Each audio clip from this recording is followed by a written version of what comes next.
Hello प्यारे बच्चों, कैसे हैं आप सभी। चलिए इस वीडियो में हम समझेंगे क्लास 4th की वर्कशीट नंबर है 105B, जो कि 8 नवंबर 2021 की वर्कशीट है और आज का सब्जेक्ट है बच्चों EVS। सबसे पहले आप यहाँ अपना नाम लिखेंगे और यहाँ आप अपनी टीचर का नाम लिखेंगे। तो चलिए इस वर्कशीट को शुरू करते हैं। नमस्ते प्यारे बच्चों, हम आशा करते हैं कि आप सभी स्वस्थ एवं सुरक्षित होंगे। प्यारे बच्चों, क्या आपने इस गीत के बोल सुने हैं? नन्हा मुन्ना राही हूँ, देश का सिपाही हूँ, बोलो मेरे संग जय हिंद जय हिंद जय हिंद। जब भी हम सिपाही शब्द सुनते हैं तो हमें अपने देश की रक्षा में सिपाहियों का योगदान याद आता है। बच्चों, आज हम भारत के रक्षा बलों यानी कि डिफेंस फोर्सेस के बारे में जानेंगे। तो रक्षा बल हमारे 3 प्रकार के होते हैं। एक होती है हमारी भारतीय थल सेना यानी आर्मी जिसको हम कहते हैं। दूसरी है भारतीय वायु सेना जिसको हम इंडियन एयर फोर्स कहते हैं। और इसके अलावा होती है भारतीय नौसेना जिसको इंडियन नेवी कहते हैं। तो भारत की 3 सेनाओं के प्रतीक आपको नीचे दिख गया, नीचे चित्र में दर्शाया गया है। पहला, दूसरा और तीसरा। संकेत बॉक्स की सहायता से चित्र पहचान कर इनका नाम अपनी कॉपी में लिखिए। तो देखिए यहाँ पे 3 चित्र हैं। पहले चित्र में आपको किस चीज़ का ये जो संकेत है वो दिखा रखा है कि आप पहचान सकते हैं। तो ये जो संकेत है वो है किस चीज़ का? नौसेना का। तो पहले में आ जाएगा नौसेना। ठीक है बच्चों, यानी पहले में आप लिखेंगे भारतीय नौसेना जिसको इंडियन नेवी भी कहते हैं। दूसरे वाले में आ जाएगा भारतीय थल सेना यानी कि इंडियन आर्मी।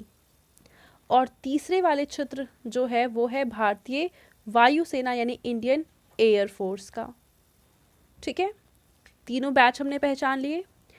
इसके बाद दूसरा प्रश्न है कि बच्चों, नीचे आपको भारतीय सेनाओं की पोशाकें दर्शाई गई हैं, इन्हें पहचान कर इनकी सेनाओं के नाम लिखिए।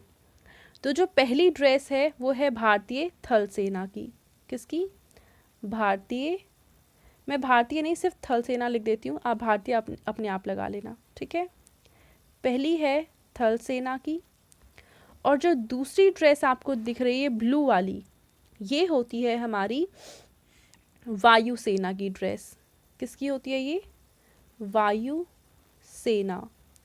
और तीसरी है इंडियन नेवी यानी भारतीय नौसेना, उसकी ये वाइट ड्रेस होती है। तो आप यहाँ पे लिखेंगे नौसेना।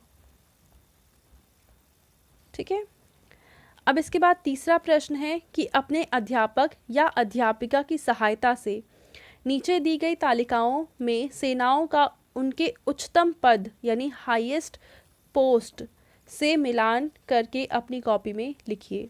तो हमें ये बताना है कि इन तीनों सेनाओं में जो हाईएस्ट पोस्ट होती है वो कौन सी होती है, उसका नाम क्या होता है।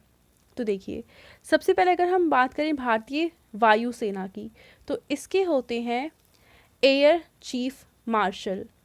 अगर हम बात करें भारतीय थल सेना की, तो इसके हाईएस्ट पोस्ट होते हैं फील्ड मार्शल। और अगर हम भारतीय नौसेना की बात करें तो इसमें होते हैं एडमिरल। ठीक है बच्चों, अब यहाँ पे हमें एक एक्टिविटी दे रखी है कि एक देशभक्ति गीत या फिर कविता गाते हुए अपनी वीडियो बनाइए और अपने अध्यापक या अध्यापिका के साथ साझा कीजिए। तो आपको कोई भी देशभक्ति गाना जो आपको अच्छा लगता है वो गाते हुए एक वीडियो बना के आप अपने टीचर को शेयर करेंगे। आपके पेरेंट्स के लिए सुझाव है कि भारत के रक्षा बलों के महत्व पर बच्चों के साथ चर्चा कीजिए एवं उपरोक्त गतिविधि में बच्चों की सहायता कीजिए।